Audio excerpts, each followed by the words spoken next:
Hi guys, welcome to my channel. Just wanted to discuss today my upcoming ACL surgery. And just before we get into that, just wanted to tell you a bit of history regarding my injury and how it's all happened. So we're in April 2020. Um, I've had this ACL injury for about 5 years now. So what happened in January 2015, got a knock to my knee, got an MRI scan completed, and I had figured out that I had a partial ACL tear. And what that meant was that the ACL was still intact.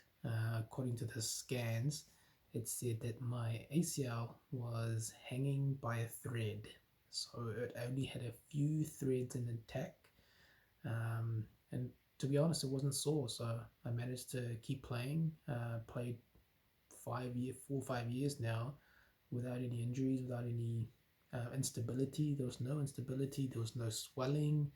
Um, my knee wasn't giving way. I, I did not have any issues, and I just kept playing along.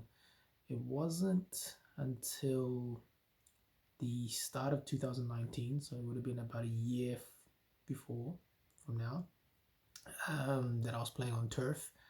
And I did a quick turn, just took off on my left foot, and suddenly I felt a little click, inside in the inside of my knee, um, and it didn't go away. So it was swelled up a little bit, didn't go away, and I got a scan done within the next 2 weeks, and it showed a small meniscus tear in the inside of my left knee. They also saw the ACL, and they had told me that after 4 years that ACL, which was hanging by a thread, is getting thinner and thinner and thinner. So it's thin now. In saying that, I continued to play on. I still do not have enough pain for me to stop playing. I had no instability issues. I could still continue to play for that long, really 4 years. Um, who knows? I did ask the physio and the doctors, is it because of my ACL injury prior that this meniscus tear has happened? And it's hard to say. I mean, there's been a lot of people who have injured their meniscus without injuring the ACL, so it's hard to say that the ACL contributed to the meniscus. Um, and that's in saying that they don't know. So what happened is I kept playing. And in the start of this year, January 2020, was playing Sunday football just with a couple of friends. The ball was far away. I was just running after it, and I heard a massive click inside my left knee. And all of a sudden, I could not put any weight on my left leg anymore. I couldn't stand on it. I had to sit down. As soon as I did try to stand up, I just couldn't put any weight on it at all. So fast forward a couple of days, still wasn't doing well. Couldn't put any weight on it. Usually, when something like this happens to me, I just kind of ice it, and in a couple of days, I'm fine. But in this case, it wasn't fine. So I had to go get an MRI done. And the MRI came back with a it's a bucket handle meniscus tear. So I had a bucket handle meniscus tear. And within 4 weeks, I went in for surgery and to try and get that meniscus out. The physio had told me and the surgeon had told me that it will be a meniscectomy. So a meniscectomy means that it cannot be repaired, the meniscus, it has to be taken out. However, the surgeon did say to me that if it can be repaired, he will try to repair it. So the difference between a meniscectomy and a repair, the meniscectomy is the meniscus is taken out, whichever is torn is just taken out. So you're left with whatever's left of your meniscus. The pros of having that done is that there's a shorter recovery time. So in 4 to 6 weeks, you're back to full sports. The negative of it is that probably when you reach your 50s or early 50s or 60s, you're likely to get arthritis much quicker. On the flip side, if you repaired it, there's a 3 to 6 month recovery. However, you have your meniscus fully there, stitched up, ready to go as if it was normal. So you'll just be normal pretty much.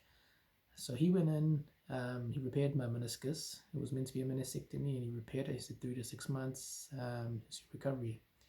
It was a bit gutted, but I mean, 3 to 6 months isn't long. The bad news is he saw the ACL, and he had figured out that it was pretty bad. He said it was still hanging by a thread, but it's looking real worse than what the scan showed. The scan showed that it was intact, about 20%, and there was a lot of scar tissue holding it together. But you can't see that on the scan. So when the surgeon went in, he noticed that there's only a little bit of the ACL left, and the scar tissue is holding it together. So he did tell me after the surgery that it should be completed. He should do the surgery as soon as possible. He couldn't do it at the time because we never talked about it. Before the surgery, he needed my permission, and obviously I was knocked out on drugs during the surgery, so he cannot physically awake me and ask me that if I have permission to go ahead. So it is a bigger surgery. It's something that has to be done. Otherwise, later on, if I return back to football and this meniscus heals up, then I'll have to do surgery, and it means a longer time out. So while I'm getting this meniscus healed up, I might as well go back and get the ACL done. And it just so happens that COVID-19 has come across us as well, so not a lot of sport is going on anyway. A lot of sports getting cancelled or delayed, so in reality I'm not even going to be playing sport for maybe 3 to 6 months anyway, so it's a good window to get that done, get the ACL done. You only miss sports for 3 months probably anyway because everyone's not playing. My recovery time will be probably around 6 to 9 months, they're saying. In terms of my meniscus, it's been 8 weeks now, and I'm already slightly jogging, but I don't feel much pain unless I'm trying to really forcefully do a quad stretch or bend it all the way back. So far it's so good, but I thought, let's just get the ACL surgery done. Let's just get it out of the way. I've had it for 5 years. It's always in the back of my mind. Let's just get it done, get it strong, and recover, and we'll just come back next year. It's already been a shit year already. I mean, we had COVID come around. I've injured my leg. There's no positives so far. I'm staying at home in lockdown as well. I'm just sick and tired of it, so might as well just kill the whole year while we're at it, right? So it is now Saturday, 25th of April. I'm going in for surgery on the 1st of March. I will be doing weekly updates, so if you're keen to see how I'm progressing, every week I'll post up a video showing you my progress. If you have any questions, please pop them down below, like and subscribe, and I'll post up more videos and updates as I go. Thanks, guys.